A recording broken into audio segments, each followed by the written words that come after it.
누가복음 19장 41절로 42절 말씀 함께 합독합니다. 가까이 오사 성을 보시고 우시며 이르시되 너도 오늘 평화에 관한 일을 알았더라면 좋을 뻔하였거니와 지금 내 눈에 숨겨졌도다. 아멘. 사랑하는 성도 여러분, 어제 우리는 참으로 슬픈 소식을 접하게 되었습니다. 우리가 속한 교단 국제총회에 참으로 어른이신 김광신 목사님께서 소천하셨습니다. 1935년에 태어나셔서 지금까지 주님의 일을 위해서 정말 순교하리라 이렇게 달려오셨는데 어제 소천하셨습니다. 어제 오전 10시 한국 시간으로 오전 10시 30분 미국 LA에서 소천하셨습니다.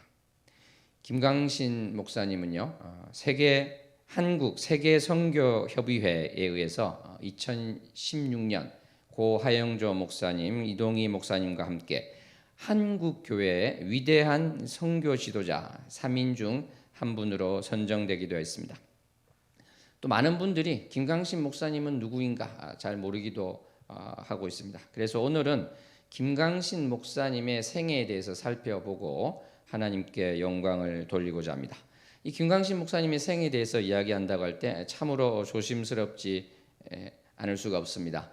스스로 정말 알려지기를 원하지 않으시고 스스로 정치를 하지 않으시고 나타내지 않으시고 그렇게 하신 목회자신데 제가 또 그것을 어떻게 보면 거스를 수도 있는 것이죠. 그분에 대해서 이야기한다는 것. 그렇지만 정말 우리가 앞서간 믿음의 선진들, 정말 하나님을 사랑하고 하나님의 일을 위해서 정말 목숨 걸고 달려갔던 그러한 삶을 보면서 도전받고 또 우리와 헤어졌음에 슬퍼할 수 있을 것 같습니다. 오늘 내용은 지극히 주관적일 수밖에 없을 것입니다. 제가 생각하는 김광신 목사님, 또 제가 여러분과 나누고 싶은 김광신 목사님에 대한 아주 지극히 주관적인 생각일 것입니다. 이 한 사람의 생애를 회고하면서 우리가 배우고 도전받고 존경할 자를 존경하면서 하나님께 영광 돌리기를 소원합니다. 김광신 목사님 이 생애를 볼 때요, 참으로 재미있기도 하고 기억나는 것은 참으로 이분이 애국자셨다는 것입니다. 6.25 한국전쟁이 발발하자 소년의 나이에 군에 입대를 신청했다고 합니다. 정말 조국과 민족을 위해서 싸워야 되겠다. 그런데 너무 어리니까 쫓겨났죠. 그래서 나이를 속여서 군대에 갔다고 합니다. 나이를 속여서 가고 그리고 나중에 또 한 번 또 나이가 찼을 때 군대를 가는, 그래서 군대를 2번 간 아주 특이한 분이다 이렇게 할 수 있을 것입니다. 또 김광신 목사님을 생각하면 저는 이 검소하신 목사님이라는 이미지가 먼저 또 떠오르고 있습니다. 이분은 정말 미국에서 사업에 성공해서 잘 사셨지만 하나님을 만나고요, 모든 재산이 없는 상태에서 사역을 시작했습니다. 담임 목사가 되셨을 때 500불을 받았다고 합니다. 500불이면 우리나라 돈으로 지금 쳐도 60만 원도 안 되는 그런 돈이죠. 한 달에 그것으로 어떻게 제대로 살 수가 있겠습니까? 그래서 주거 환경도 아주 흑인들이 사는 그러한, 밤이면 잠을 자기도 어려운 그러한 곳에 살았고, 그래서 사모님이 차를 몰고 집을 가면요, 아이들이 차가 좀 천천히 가거나 설 때 그 본네트 위에 막 올라온다고 합니다. 그러면 아이들이 이제 막 놀고 있는 것이죠. 그러면 아이들이 갈 때까지 기도하면서 1시간 이렇게 기다리면 애들이 내려오고 그러면 또 가고, 이게 1년에 한 번 있는 게 아니라 정말 자주 있는 그러한 곳에 거주하셨다는 것입니다. 그리고 저는 처음에는 정말 자녀들이 다 자라고 목회를 하셨나, 그런데 그게 아니더라고요. 자녀들이 어린데 이렇게 $500, 60만 원 정도 받고 미국에서 어떻게 사셨겠습니까? 아이들에게는 $1짜리 옷을 사 입히고 교회에서는 사모님이라고 부르라고 했습니다. 엄마라고 부르지 못하겠는데, 왜냐하면 엄마라고 부르면 그 교인들이 볼 때 이 목사님의 자녀들이 옷을 저렇게 입나 이렇게 되기 때문에 또 무엇을 사준다고 할 수도 있고 이러기 때문에 사모님이라 불러라 그랬다고 알고 있습니다. 정말 이러다 보니까요, 수요 예배를 인도해야 되는데 바로 교회 앞에 햄버거 가게가 있는데 그거를 사 먹을 돈이 없어서 금식이 아니라 굶고 예배를 인도하기도 하시고, 또 나중에 아들을 이렇게 만났을 때 지갑을 열어서 콜라라도 한 잔 사주고 싶은데 지갑에 돈이 하나도 없는 그러한 게 있었다, 이런 이야기도 참 들었습니다. 또 아들이 미국에서 의대 합격을 하였는데 등록금이 없지 않았겠습니까? 그러한 상황에서, 그러니까 담임 목사로 계시니까 교회에서 이것은 등록금은 교회에서 내겠습니다 했을 때 거절했다고 합니다. 전도사이야 모든 사역자에게 그러하면 모를까 받지 않겠다, 끝까지 거절하셔서 결국은 안 받았다고 합니다. 하나님 은혜로 등록금이 이제 장학금이 나와서 학교를 다닐 수 있었다는 이야기를 들었습니다. 저는 이 이야기를 외국에 나갔을 때요, 어떤 분한테 교회를 다니지 않던 불신자였는데 그 이야기를 들으면서 저런 목회자도 있었나, 나라도 그렇게 못할 것 같은데, 이런 생각을 하면서 기독교에 대해서, 교회에 대해서, 목회자에 대해서 마음의 문을 열었던 기억이 납니다. 김광신 목사님이 그렇게 사셨던 것은 금욕주의자라서가 아닙니다. 왜냐하면 그렇게 사신 것은 성도들과 달리 목회자는 자발적으로 가난해야 된다, 이러한 생각이 있으셨고, 제가 십자가 은혜교회를 개척하고 김광신 목사님과 함께 식사하고 차를 마시는 시간이 있었습니다. 그때 말씀하신 게 아직도 기억나는데요, 김광신 목사님이 그렇게 사셨던 이유는 $500 받고 처음에 그렇게 사역을 하셨던 것은 바로 성도들의 처지가 어떠한가, 그것을 정말 어떻게 어렵게 사는가, 그것을 정말 똑같은 눈높이에서 똑같은 상황에서 절실히 알아야 되고 그러기 위해서 그렇게 하셨다는 말씀을 들었습니다. 정말 성도들의 아픔, 성도들의 그 어려움을 그냥 눈으로만 보는 것이 아니라 실제 체험하면서 그렇게 살고자 했던 그것을 보게 됩니다. 근데 김광신 목사님에 대해서 우리가 무엇보다 또 가장 또 중요하게 볼 수 있는 것은 바로 세계 선교에 위해서 목숨 건 목회자셨다는 것을 볼 수 있습니다. 김광신 목사님의 간증을 들으면요, 이 세계 선교에 목숨을 걸게 된 것은 오늘 읽은 그 본문 말씀에서 성을 보고 우시는 우리 주님에 대한 말씀을 보고 그러한 결정을 하셨다고 합니다. 예수님이 하나님이신데 이분이 우신다는 것은 참으로 정말 안타까운 것이죠. 주님이 다 전능하시기 때문에 하실 수 있지만 그거를 우리 믿는 자에게 하나님의 마음을 전하고 하나님이 일을 하는 것을 맡겨 놓으셨다. 그래서 그분 표현으로는 우리 믿는 자가 주님의 상급을 받기 위해서 주님 스스로 손발이 묶이셨다, 이런 표현을 하면서 정말 주님께서 우리에게 맡겨주신 그것을 위해서 우리가 정말 선교에 목숨을 걸어야 되겠다, 이렇게 결단을 하셨다고 합니다. 이분이 새빵 살 때부터 참 세계 지도를 펴놓고 막 이야기를 많이 하셨다던데요. 하나님 만나고 목회자가 되고, 그래서 세계 지도를 놓고 또 기도를 하실 때 구소련을 놓고 이렇게 기도를 하는데 정말 통곡이 나왔다고 합니다. 그래서 왜 그럴까, 고려인 때문에 그런가 보다, 이런 생각을 하시면서 그 헝가리 선교사님에게 살린으로 가보아라 했을 때 주저하게 됐겠죠. 한 번도 안 가봤으니까. 그렇지만 이제 김광신 목사님은 발을 찍고 오더라도 한번 가봐라 했는데 정말 갔는데요, 그때 고려인들이 모여있는 곳을 가게 되어서 선교의 문이 열렸다고 합니다. 거기 가서 한국 무용 등을 하면서 마지막 10분, 통역 치면 20분이지만 실제로 10분이죠. 그때 이제 복음을 전하면서 단 한 명이라도 예수님을 영접하는 사람이 있으면 그분을 중심으로 해서 선교를 할 수 있지 않느냐, 복음을 전할 수 있지 않느냐, 그런 마음으로 정말 모든 성도들이 간절히 기도하면서 복음을 전했을 때 예수님을 영접하고자 하는 분 일어서세요 했을 때 정말 3분의 2 이상 아주 많은 사람이 일어났다고 합니다. 그렇게 해서 러시아 선교가 시작되었습니다. 그래서 구소련에 정말 많은 일들이 일어났는데요, 어떤 또 한 교회에 가서 그 상황을 들어봤을 때 너무 안타까워서 정말 도와주겠다, 이렇게 이야기를 하고 갔는데 그 교회는 기대를 하지 않았다고 합니다. 왜냐하면 많은 서방 국가에서 온 크리스찬들, 목회자들이 도와주겠다 말을 했지만 전혀 뭔가가 없었기 때문에 그랬던 것인데 정말 약속한 대로 그것을 도와주는 일이 있었다고 합니다. 그래서 정말 김태원 선교사님이라든지요, 유희경 선교사님이라든지 또 그 제자 김이골 목사님이라든지 많은 열매가 맺었고, 그래서 65개국에 450여 명의 선교사님을 파송했다, 이렇게 우리가 알고 있습니다. 이 선교에 대한 것을 우리가 잠시 보면은 이러한 이야기를 하셨다고 합니다. 우리가 선교사를 돕는 것이 아니라 선교사가 우리를 돕는다, 그러한 생각. 그 선교사가 1군 사령관이라면 본교회는 2군 사령관이다.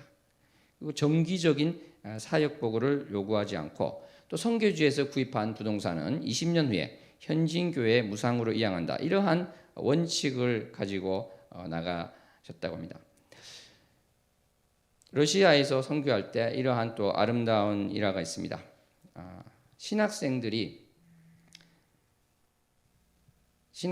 모집해서 신학교에서 교육을 할 때 먹고 사는 것을 무료로 했는데, 알고 보니까 이 신학생들이 대부분 한 집의 가장이었다고 합니다. 한 집의 가장이니까 이 나머지 식구가 먹고 살기 힘들겠죠. 그래서 김강식 목사님은 그러면 그 신학생 한 명 한 명에게 생활비를 지급해 주세요, 그렇게 했을 때 그 담당 선교사님은 펄쩍 뛰었다고 합니다.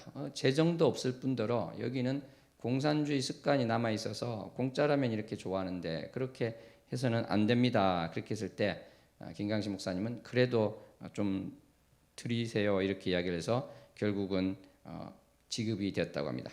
그런데 어떤 한 학생이 와서 이것은 먹고 재워주는 것도 너무 감사하고 학비도 안 받는 게 감사한데 생활비는 도저히 못 받겠다, 그랬다고 합니다. 그랬을 때 그러면 헌금을 해라, 이렇게 했는데 그날 주일에 신학생 100%가 그 받은 돈 생활비 전부를 헌금했다고 합니다. 그래서 그 선교사님이 정말 많이 우셨다고 하는 이야기였습니다. 사랑하는 성도 여러분, 제가 이 김강식 목사님에 대해서 이렇게 이야기를 하는 것은요, 정말 하나님의 심정으로 그렇게 나아갔을 때 어떠한 하나님의 그 열매가 맺었는가, 그러한 분이 분명히 우리와 같은 동시대에 있었고 주님께서 동시대에 일하셨다는 것을 우리가 보고 하나님께 영광 돌리기 위한 것입니다. 이러한 자세로 나아갔을 때 정말 폭발적인 성장이 이루어지고 세계 곳곳에 많은 교회가 세워졌습니다. 아까 말씀드린 그 구소련에서는 이러한 아름다운 이야기를 듣고 그 신학교에 신학생을 보냈던 교회에서 목사님들이 와서 졸업식에 참석해서 그런 이야기를 듣고 김강식 목사님에게 가서 그랬다고 합니다. 우리가 정말 이 아름다운 이렇게 도와주는 교회, 은혜 교회에 그 교단에 소속되겠습니다. 교단을 바꿔서 은혜교회 교단으로 가겠습니다. 이렇게 했을 때 김강식 목사님은 거절했다고 합니다. 우리는 여러분들을 도와드리러 왔지 우리가 교세를 확장하기 위해서 오지 않았습니다, 이렇게 했던 것입니다. 사랑하는 성도 여러분, 또 김강식 목사님을 생각하면 저는 이 말씀과 성령 사역, 이것을 아주 균형적으로 동시에 하시는 목사님이다, 이렇게 생각을 됩니다.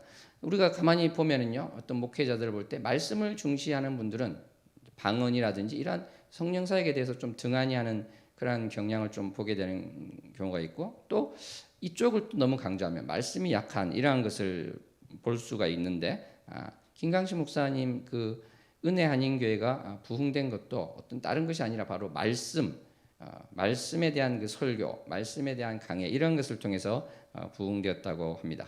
그러면서도 이 방언이라든지 이런 것에 대한 성령님께서 일하시는 이 사역에 대해서는 참으로 주님을 인정하고 그것을 귀하게 여기는 자세를 가졌다고 합니다. 그래서 신학교 다닐 때 그 학장과 한번 논쟁 비슷하게 했다고 하는데요. 왜냐하면 그분은 방언을 인정하지 않았다는 것입니다. 방언 이게 주님이 주신 게 아니다, 방언은 이미 끝났다, 뭐 그런 식으로 이야기하고, 그렇게 이야기했을 때 그렇게 이야기했다고 합니다. 그런데 왜 제가 방언을 하면 더 하나님을 사랑하게 되는 것입니까? 이렇게 이야기하면서 논의를 했을 때 그 학장님이 졌다 그러고 그 방언이 정말 주님이 주신 은사, 선물이 맞다는 것을 인정하게 되었다고 합니다. 이 성령 사역은 우리가 눈으로 드러나는 그런 은사적인 그런 것뿐만 아니라 간절히 기도하는 것도 들어가게 되겠죠. 어떤 분의 간증이 있습니다. 김강식 목사님과 함께 유럽을 갔는데 유럽의 어느 교회에 들어가서 기도를 하자고 했는데 그냥 뭐 간단하게 한 1, 2분 기도하고 나올 줄 알았는데 2시간을 정말 부르짖어서 기도하는데 옆에서 그것을 볼 때 저러다가 죽는 거 아닌가 이런 생각이 될 정도로 정말 간절히 기도하는 것을 보고 자신의 기도가 완전히 바뀌었다, 그런 고백을 했던 것을 제가 들은 적이 있습니다. 사랑하는 성도 여러분, 그런데 참으로 안타까운 것은요, 이 김강신 목사님의 이런 여러 가지 것들에 대해서 우리가 저런 분도 있었구나, 우리가 정말 귀감으로 삼고 같이 나갔으면 좋겠다, 이렇게 되면 좋은데, 이 사랑의 불꽃, 트레스 디아스라고도 하죠, TD, 이런 것을 한다는 이유 등으로 이단이다 이렇게 해서 정말 안타깝게 된 것이 있습니다. 이 TD라는 것, 트레스 디아스는 뭐 순복음교회, 온누리교회, 만나교회, 두레마을, 꿈의교회 등 정말 100여 교회가 하는, 어떻게 보면 수련회와 큰 차이가 없을 수도 있는 그러한 것이죠. 그런데 그것이 이제 전통적으로 100년 전에는 안 하던 것이라고, 그게 이단이다 이렇게 되면 정말 저는 안타깝다 이렇게 생각을 합니다. 백석신학교 같은 데서는 그때 계셨던 어떤 학장님께서는 교수님들이 그런 좀 부정적인 이야기를 하면은 교수님 그 TD를 한번 다녀오셔서 이야기를 해보시죠 해서 보내기도 했다고 합니다. 저도 그런 분을 직접 만나기도 했는데요. 또 이제 김학중 목사님 같은 경우도 TD 소개를 받고 이게 혹시 이단 아닌가 뭐 하는 데지 하고 직접 참석해서 너무 이것이 감사해서 지금 꿈의 교회 거기서는 또 TD를 하고 있지 않습니까? 이렇게 정말 어떻게 보면 수련회와 비슷한 것인데 다르다면 어떤 것이 있을까요? 평신도가 많이 참여해서 봉사하고 기도를 준비하고 이런 것이 있는 것이죠.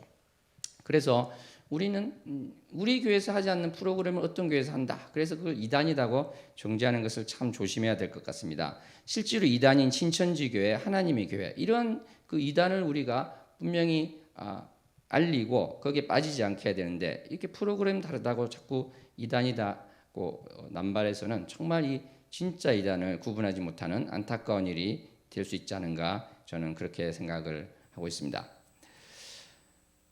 사실 뭐 아버지 학교, 어머니 학교도요, 이 TD에서 파생된 어떤 그런 내용들이 많이 있는 것이라고 우리는 볼 수 있거든요. 그래서 아주 이 프로그램이 전혀 특별한 그런 것이 아니고 아주 건전한 것이다, 저는 그렇게 생각하고 있습니다. 또 이제 김강신 목사님을 보면 이 TD와 관련해서도요, 좀 굉장히 좀 이성적인 분이시다 그렇게 생각이 됩니다. 왜냐하면은 이 세족식 같은 경우는 처음에 반대를 했다고 합니다. 왜냐하면 이게 너무 감정에 호소하는 게 되지 않느냐 그렇게 됐는데, 부재 시에 김강신 목사님이 없을 때 시작된 그것은 그냥 받아들여서 하는 식으로 됐다고 합니다. 또 하나 안타까운 것은 본인이 분명히 나는 그 신학을 따르지도 않고 관련이 없다고 했는데도 불구하고 배려야 아니냐, 배려야 이단이다 뭐 이런 식으로 하는 사람들이 있습니다. 본인이 아니라고 분명히 이야기를 하고 그렇게 하는데도 하는 것은 정말 저는 너무 안타깝다 이렇게 생각이 됩니다. 또 피터 와그너가 의뢰를 해서 책의 한 챕터를 쓰신 적이 있습니다. 김강신 목사님께서 그걸 보고 또 뭐 신사도 운동 아니냐 이랬는데, 책을 의뢰를 받아서 그 한 챕터를 썼다고 해서 바로 이제 신사도 운동을 지향하는 그건 아니죠. 그렇게 또 안 한다고 말씀을 하셨고요. 또 피터 와그너 박사 자체가 아주 뭐 이상한 분은 아니고 2007년 트랜스포머 대회 때 명예대회장을 했습니다.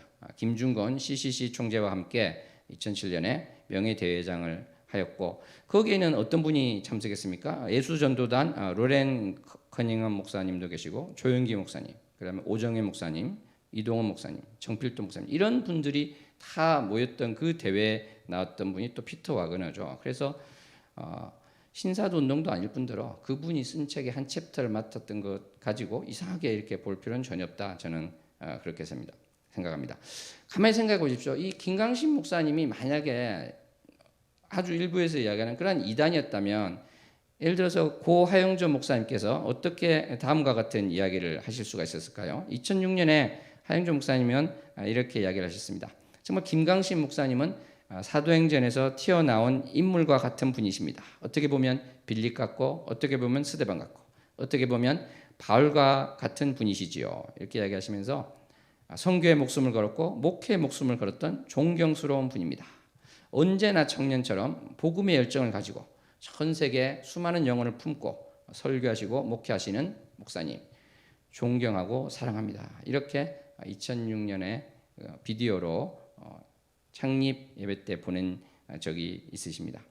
그러니까 이 김강식 목사님이 조금이라도 이상한 분이라면 어떻게 이 하영조 목사님께서 그렇게 하실 수 있었겠어요? 그렇지 않습니까?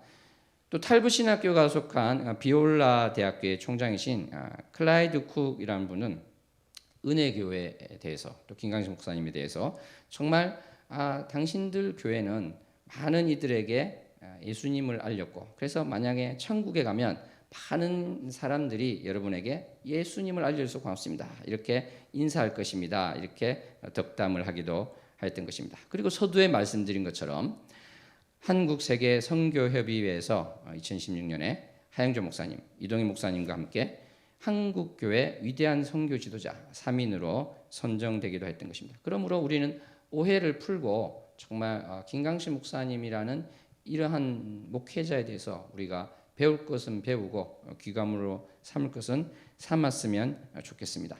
정말 제가 김강식 목사님에 대해서 이야기하는 것이 어떤 사람을 높이고자 함이 전혀 아닙니다. 정말 하나님께서 한 사람을 통해서 일하신 것을 우리가 부정하는 것은 너무나 안타깝기 때문에 그러한 것입니다. 우리는 존경할 자를 또 존경할 수 있어야 될 것이라 생각합니다. 사랑하는 성도 여러분, 김강식 목사님은 서울대 영문학과를 나왔는데요. 가끔 그것을 또 이렇게 어떤 프로그램에서 밝히기도 합니다. 왜 그렇겠습니까? 바로 불신자 가운데 정말 이 기독교인들은 지능이 떨어져서 그런 것이 아닌가 이렇게 오해하는 분들에게 그렇지 않습니다. 이것을 또 알리기 위해서 그러기도 하시는 것이죠.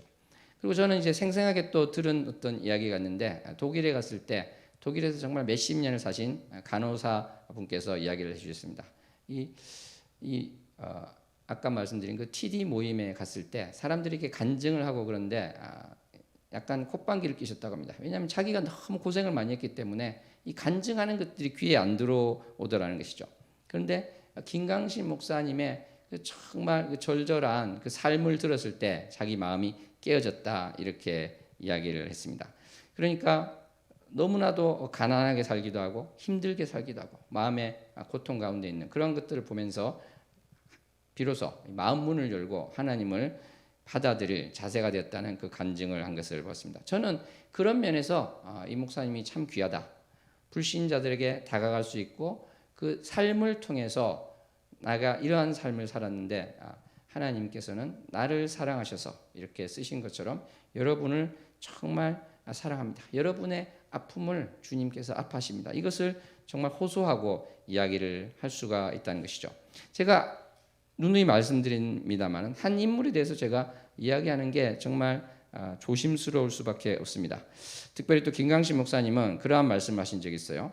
예수님을 향해서 호산나 하면서 환호성을 지를 때 특별히 또 목회자가 평신도도 그렇겠습니다만 예수님을 향해서 환호를 지르는데 그 예수님을 태운 나귀가 자기한테 환호성을 지르는지 알고 앞발을 들면 어떻게 되겠습니까? 예수님이 떨어지겠죠. 이 이야기를 여러 번 하셨던 기억이 납니다. 그러니까 결코 본인은 박수 받을 생각도 없고 사람이 결코 주목을 받아서는 안 된다. 주님이 주목을 받아야 된다. 그것을 항상 강조해 왔던 분이라고 생각합니다. 그래서 뭐 이단이다 뭐다 하더라도 전혀 신경 쓰지 않고 이렇게 나왔던 분이라는 것이죠. 그렇기 때문에 제가 이 말씀을 하는 것 자체도 사실은 제가 부담스럽고 이것이 고인이 그렇게 안 사셨는데 내가 이렇게 해도 되나 생각이 사실은 좀 들고 있는 것입니다. 사랑하는 성도 여러분, 제가 이단이다 이런 것에 대해서 제가 신학교에 있을 때 어떤 교수님과 이야기할 때 이런 이야기를 했습니다. 그러니까 아니 땡 굴뚝에서 연기 나겠는가 뭐가 있어서 그런 거 아니에요? 그랬을 때 제가 지금 말씀드린 이러한 이야기를 비롯해서 쭉 그분의 삶을 이야기했을 때 그 신학교 교수님이 저한테 그렇게 이야기했던 생각이 납니다. 정말 귀하신 목사님이십니다. 그분에게 정말 잘 따르고 잘 배웠으면 좋겠습니다. 이렇게 덕담을 해주셨던 기억이 납니다. 사랑하는 성도 여러분, 다음에는 김강식 목사님이 귀한 말씀을 많이 주셨는데 그 중에 몇 가지 제가 생각나고 참 기억에 남는 그런 것들, 어떻게 보면 이 전체 사역 가운데 극히 일부분이고 어떤 분에게는 중요하지 않다고 생각될 수 있겠는데 주관적이겠죠. 제가 생각하는 그 김강식 목사님이 말씀하셨던 몇 가지 어떤 이야기들 했던 이야기에 대해서 나누고자 합니다. 예를 들어서 이러한 것들이죠. 사람은 기대할 대상이 아니라 사랑할 대상입니다. 사람한테 기대하면 어떻게 되겠습니까? 결국은 우리 죄인끼리 사는데, 그죠? 실망하게 되지 않겠습니까? 섭섭해지지 않겠습니까? 그럴 때 아예 기대를 하지 말고 나는 저 사람을 사랑을 해야 된다. 저 사람에게 뭔가를 기대해서 받으려 하지 말고 저분을 사랑해야 되겠다. 이렇게 살라는 그러한 이야기를 한 것이 참으로 아직까지 기억이 나고 있습니다. 그리고 순종에 대해서 이야기할 때요, 참으로 이 말은 제가 귀하다, 평생 간직해야 된다 생각한 것이 있는데, 그것은 무엇이냐면 이제 많은 사람이 뭐 위계 질서가 있고 위임 권위자가 있고 이런 이야기를 하면서 나에게 순종해야 될 사람이 나에게 순종하지 않을 때 많은 사람은 어떤 말을 합니까? 이런 말을 하죠. 순종하세요. 이런 말을 하는데, 김강식 목사님은 이 순종에 대해서 전혀 다른 시각으로 이야기를 했습니다. 나에 대해서 순종해야 될 사람이 순종하지 않을 때 순종하세요 이야기할 것이 아니라 내가 순종해야 될 대상에게, 그분에게 순종하지 않은 것이 있는가를 돌아보라. 그 이야기를 하셨다는 것이죠. 그러니까 어떤 사람이 없다면 어떻게 되겠습니까? 바로 주님에게, 내가 주님에게 순종하지 않은 어떠한 것이 있길래 이러한 일이 벌어지는가, 그것을 바라보라는 것입니다. 결코 그분에게 순종하세요라는 말을 해서는 안 된다는 것입니다. 안타까운 것은 이러한 말씀을 듣고도 그렇게 말씀하시는 분이 또 있는 것이죠. 그리고 또 하나 기억나는 것은 이런 것이 있습니다. 우리가 여성 남성 문제에 있어서요, 성경을 보면서 오해도 많이 하고 불만을 가지는 그런 경우도 있습니다만, 이걸 참 명쾌하게 이야기하셨던 기억이 납니다. 그러니까 아내는 남편에게 순종을 해야 되는데, 성경 말씀에 따르면 또 남편은 그리스도가 교회를 사랑하듯이 아내를 사랑해야 된다, 이렇게 할 수 있는데, 김강식 목사님 여기에 하나 이야기한 것이 너무나 의미심장한 것 같습니다. 그런데 이 사랑에는 순종이 포함됩니다. 이렇게 이야기를 함으로써 정말 여성 남성의 어떤 젠더 갈등이라고도 할 수 있는 거기에 대해서 좀 명쾌하게 정리를 한 것 같아서 참 기억이 나고 있습니다. 사랑하는 성도 여러분, 또 김강식 목사님에 대해서 하나 또 우리가 이야기할 수 있는 것은 정말 한없는 겸손이다, 이렇게 할 수 있을 것 같습니다. 사실 저도 이제 그렇게 말하기도 했던 것 같은데요, 세계 선교를 마무리하는 교회, 그러한 캐치프레이즈가 있지 않습니까? 그것은 누구나 도전을 가지고 할 수 있는 그러한 일반적인 이야기라고 할 수 있을 것 같은데, 어떤 이 간사님이 로고를 좀 바꿀 수 있을까 하면서 어떤 지구본을 그려서 우리 이 교회가 또 세계 선교를 마무리하는 교회니까 이런 식으로 이야기를 했을 때, 그런 김강식 목사님이 그 이야기를 하셨다고 합니다. 우리가 뭐라고 세계 선교를 마무리하노, 이렇게 이야기를 했답니다. 우리가 무엇인데 세계 선교를 마무리할 수 있느냐, 그런 생각을 하면 안 된다고 하신 것이죠. 근데 아마 이 간사한테는 그렇게 이야기했지만 다른 분들에게는 아마 좀 무안하실까 봐 그런지 말씀을 특별히 안 하신 것 같습니다. 그렇지만 정말 저는 김강식 목사님이 그러한 자세를 가지셨다, 조금이라도 정말 오해를 받을 수 있는 것, 조금이라도 우리가 이것을 우리가 의지를 가지고 발을 떼고 나가는 건 좋지만 이것이 절대 주권이 주님에게 있고 우리는 그 쓰임을 받아서 조금이라도 기여하면 감사하다, 그런 마음이 컸던 분이다, 이렇게 볼 수 있을 것 같습니다. 그렇기 때문에 김강식 목사님이 정말 한국의 교회를 개척할 때요, 정말 이 세계 선교에 이바지하고 또 북한 동포를 우리 교회 성도들이 한 가정씩 맡아서라도 정말 도울 수 있도록 그러한 꿈을 가지고 한국에서 개척을 하게 됐을 때 많은 사역자들이 그런 제안을 했다고 합니다. 아까 말씀드린 많은 또 목사님들을 또 알고 계시니까 그러한 아주 잘 알려진 목사님들을 초청해서 창립 예배를 드리면 어떻겠습니까 했을 때 그 이야기를 하셨다고 합니다. 우리가 목회를 하게 된 것만도 감사한데 그런 거를 뭐하러 하느냐, 이렇게 해서 거절했다고 합니다. 저 같았으면 절대 그렇게 못했을 것 같습니다. 왜 그러겠습니까? 뭐 안 좋은 소리도 듣기도 하고 그랬을 때 많은 유명한 사람들이 와서 축하해주고 그러면은 정말 소문도 나고 언론에도 나고 얼마나 교회 개척하는데 큰 도움이 되겠습니까? 그런데 그거를 안 했다는 것입니다. 참으로 하나님이 해주시기를 바라고 하나님만을 바라보고 가셨던 그분을 다시 한번 생각하게 됩니다. 정말 이 이야기를 하자면 끝이 없을 것 같습니다만 한두 가지만 하고 마치도록 하겠습니다. 제가 얼마 전에 어떤 선교사님과 대화 중에 이런 이야기를 들은 적이 있습니다. 이 선교사님은 정말 전도를 열심히 해서요. 어떤 분을 전도해서 데려다 놓고 또 나가서 데려다 놓고 이렇게 아주 전도를 열심히 했는데 어느 날 무엇을 깨달았냐면 이게 아니다 이것을 깨달았다고 합니다. 이 한 명을 정말 목숨 걸고 사랑해야 되는데 그냥 모셔다 놓고 나가고 또 이렇게 하는 것은 아니다 이 생각을 하면서 왜 근데 김강신 목사님은 이런 걸 정확하게 세세하게 말씀을 안 하셨을까? 왜 내가 이제야 깨달았을까? 이런 생각을 했다고 합니다.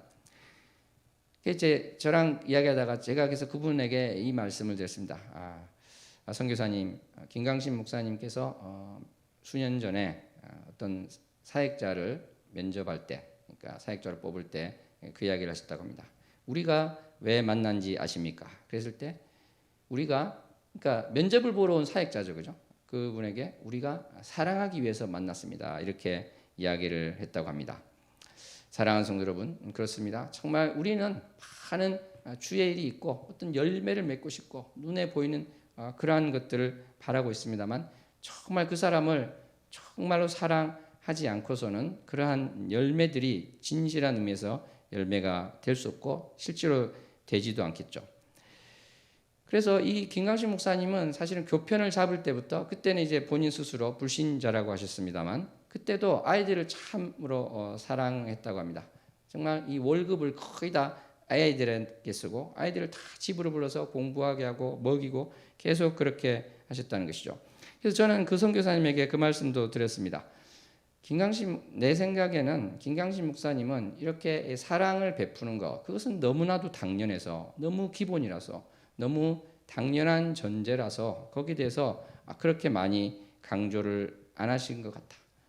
너무나도 사랑했는데 어떻게 전도해야 될지 몰라서 어떻게 양육해야 될지 몰라서 그렇게 고민하는 분들에게 이야기를 한 것이 있지 이 사랑을 하는 것은 너무나도 당연한 것이고 기본이라서 그것을 좀 비중이 약하게 느껴졌겠지만 그것이 가장 중요하다는 것은 우리가 확인할 수 있지 않느냐 이렇게 이야기했던 기억이 납니다.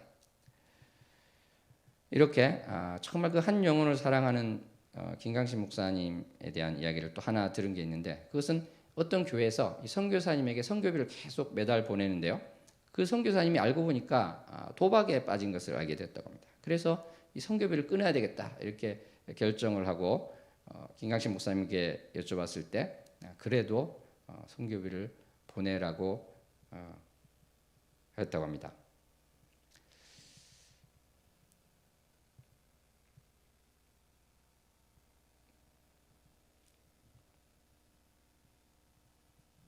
사랑하는 성도 여러분,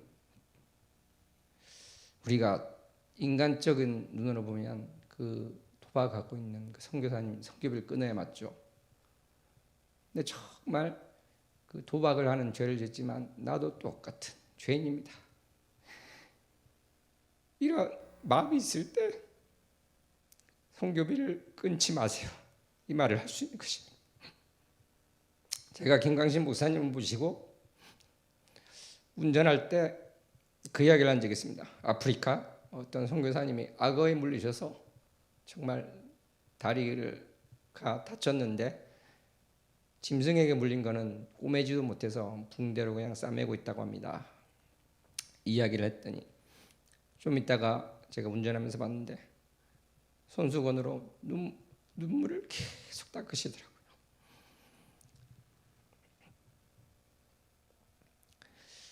김강신 목사님은 정말 10시간을 비행기를 타고 가서 강의를 해야 되는데 5분 전에 강의를 못하겠다고 다른 사람을 시킨 적이 있다고 합니다. 제가 어느 날 너무 아픈 적이 있었는데 그 생각이 나더라고요. 얼마나 아프면 몸이 그러니까 비행기를 탈 몸이 아니었어요. 그런데 비행기를 타고 얼마나 아프면 그렇지 않습니까? 앉아서 할 수 있는데 못 나올 정도로 정말 사실은 침대에 누워 있어야 될 그 몸을 가지고 그 연세에 세계를 다니면서 선교를 하신 것이죠. 김강신 목사님 사모님에게 또 직접 들은 말씀인데요. 터키에 갔을 때 터키 에서 절벽 같은 거기서 바다를 바라보면서 정말 김강신 목사님이 통곡을 하는데 정말 짐승이 우는 것처럼 그렇게 통곡을 하더라. 그 이야기를 하시더라고요. 그 말씀 들을 때 저는 그 생각이 났습니다. 정말 이 터키 지역이었던 곳입니까? 지금 교회가 넘쳐나고 크리스찬들이 넘쳐나되는 곳인데 정말 다 폐허가 되어서 크리스찬들이 없는 그것을 보면서 정말 하나님 마음이 어떨까? 하나님 마음이 어떠실까? 짐승처럼 그래서 짐승처럼 그렇게 우셨다는 것입니다. 정말 내가 순교를 하겠다. 내가 세계 선교를 위해서 다니다가 순교를 하고 내가 없어지더라도 나를 찾지 말라. 이렇게 달려가던 그분이 어제 소천하셨습니다. 주님을 전심으로 사랑하고 성도를 가슴 깊이 사랑하고 우리나라와 많은 나라의 백성들을 뜨거운 눈물로 사랑하셨던 고 김강신 목사님의 이별에 깊은 애도와 조의를 표합니다. 정말 우리는 이 한 사람의 이 인생 가운데 정말 그 목숨 걸고 달려온 그 인생을 보면서 내가 정말 이 짧은 인생 가운데 하나님 보시기에 부끄럽지 않게 살아야 되겠다. 김강신 목사님 표현에 따르면 정말 믿음의 작품을 만들기 위해서 살아야겠다. 결단하는 저와 여러분 되기를 소원합니다. 기도하시겠습니다. 하나님 아버지, 어제 너무나 슬픈 소식을 들었습니다. 우리가 참으로 깊은 슬픔 가운데 있지만 고 김강신 목사님이 지금 주님과 함께 계심을 믿습니다. 오늘 말씀 가운데 한 사람의 생에 대해서 이야기하였습니다마는 주님, 어찌 이것이 사람을 높이고자 함이겠습니까? 주님께서 그 주의 종을 통하여 일하신 것을 우리가 보고 주님께 영광 돌리기 위함이 아니겠습니까? 정말 아무것도 없이 재산 한 푼 없이 살아간 이 노종을 한국 교회가 참으로 바로 바라보기를 원합니다. 안타까운 말을 하지 않게 하여 주시고 정말 주님의 마음으로 주님의 영으로 바라보고 우리가 배울 자에게 배우고 도전받는 자에게 도전받아서 100년 전, 200년 전 사람이 아니라 우리 동시대에 저러한 목회자가 있다는 것 함께 알고 정말 나의 삶이 어떻게 되어야 될 것인가, 정말 주님을 끝까지 사랑하며 주님의 그 사랑 가운데 살고자 합니다. 고백이 넘쳐나기를 원합니다. 정말 주님이 얼마나 사랑하시는가를 알고 통곡의 눈물을 흘렸다고 고백한 고 김강신 목사님의 그러한 고백이 우리의 고백이 되기를 원합니다. 내 평생에 주님의 사랑을 더욱 깊이 알아가게 하여 주시고 그 사랑으로 이 세상을 주님의 빛을 비추며 주님께로 인도하는 데 쓰임받는 삶을 살게 하여 주시옵소서. 감사합니다. 사랑합니다. 예수님 이름으로 기도합나이다. 아멘. 우리 다 함께 기도했으면 좋겠습니다. 우리가 슬픔 가운데 있지만은 또 주님의 때에 데려가신 것을 인정하며 이제는 내가 어떠한 삶을 살아야 될 것인가, 내가 입술로는 주님을 사랑한다고 하면서 입술로는 이웃을 사랑한다고 하면서 내가 입술로는 주님을 따르겠다고 하면서 어떠한 삶을 살고 있는지 돌아보며 참으로 주님께서 기뻐하시는 삶을 살기 위해서 결단하며 나아가는 우리 모두 되길 원합니다. 주의 세 번 부르고 기도합니다. 주여, 주여, 주여. 하나님 아버지, 주님, 우리가 슬픔 가운데 있습니다만 우리가 배우는 자 되게 하여 주시고 주님이 일하심에 우리가 두 팔 들어 주님께 영광 돌리게 하여 주시옵소서. 주님 감사합니다. 사랑합니다. 이 악한 세대 오직 주님께서 일하심을 보며 나아가게 하여 주시고, 우리가 세계 각지에 주님을 모르고 사는 많은 영혼들을 품고 기도하며 나아가게 해 주시며, 우리 한국 내에서부터 모든 교회가 주님의 이름 아래 사랑으로 하나 되게 해주시고, 모든 교회 가운데 주님의 능력이 넘치게 하시고 주님의 사랑이 넘치게 해주시며 주님의 평강이 넘치게 하여 주시옵소서.